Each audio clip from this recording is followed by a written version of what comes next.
Selamat pagi, selamat sejahtera tuan-tuan dan puan-puan yang dikasihi. UMNO Sabah terima laporan kekecohan ketika pemilihan, kata Bung Mokhtar. Pengerusi Badan Perhubungan UMNO Sabah, Datuk Seri Bung Mokhtaradin, hari ini mengesahkan pihak UMNO Sabah telah menerima laporan beberapa insiden kekicauan yang berlaku pada mesyuarat perwakilan UMNO bahagian di negeri ini Sabtu lepas. Bung Mokhtar yang mempertahankan jawatan sebagai Ketua Bahagian UMNO Kinabatangan selepas menang tanpa bertanding berkata insiden kekicauan itu adalah lain melibatkan pengurusan proses pengundian dan ahli tidak layak mengundi dalam pemilihan parti pada mesyuarat berkenaan. Tanpa merujuk kepada mana-mana bahagian UMNO, beliau juga meminta bahagian UMNO yang terlibat dengan sebarang insiden tidak diingini pada mesyuarat itu supaya membuat laporan kepada Jawatankuasa Pemilihan UMNO Pusat untuk tindakan lanjut. Pihak mereka Jawatankuasa Pemilihan UMNO Pusat akan meneliti setiap aduan dikemukakan dan menyiasat sekiranya berlaku pelanggaran perlembagaan dan peraturan mesyuarat tidak mustahil persidangan akan dibuat semula, kata menerusi satu kenyataan hari ini.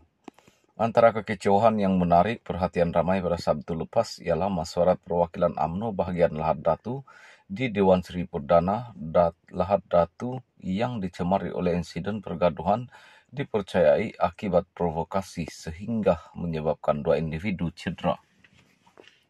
Ketua Polis Daerah Lahad Datu ACP Rohan Shah Ahmad dilaporkan berkata, dalam insiden pada 2.45 petang itu, seorang daripada mangsa yang cedera adalah kaki tangan Badan Perhubungan UMNO Sabah, manakala seorang lagi ahli Jawatankuasa Pemuda UMNO bahagian Lahad Datu.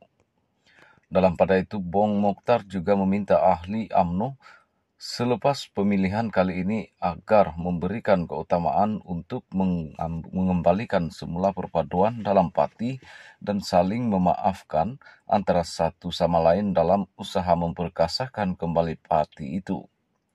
Beliau melihat pemimpin dan pemilihan UMNO yang berlangsung serentak di seluruh negara pada Sabtu lalu sebagai kemeriahan demokrasi apabila ramai yang menawarkan diri bertanding walaupun parti itu dikatakan mengalami kemalapan.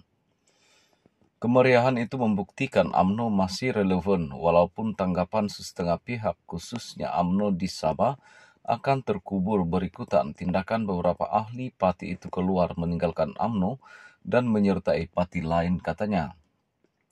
Sementara itu, Bung Mokhtar menyifatkan pemilihannya selaku ahli Majlis Kerja Tertinggi MT UMNO 2023-2026 sebagai satu kepercayaan dan amanah diberikan perwakilan terutama di peringkat akar umbi parti yang perlu dipikul serta dilaksanakan sebagaimana sebaiknya bagi memastikan perjuangan UMNO kekal demi rakyat.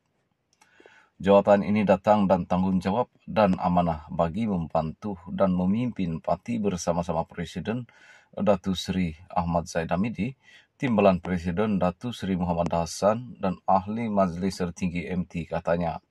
Bung Mokhtar yang memperoleh 160 undi juga kelima tertinggi dalam calon ahli MT merupakan antara yang terpilih ke jawatan berkenaan berdasarkan keputusan rasmi dikongsikan Setiausaha Agung UMNO Datuk Seri Ahmad Maslan menerusi hantaran di laman Twitternya semalam.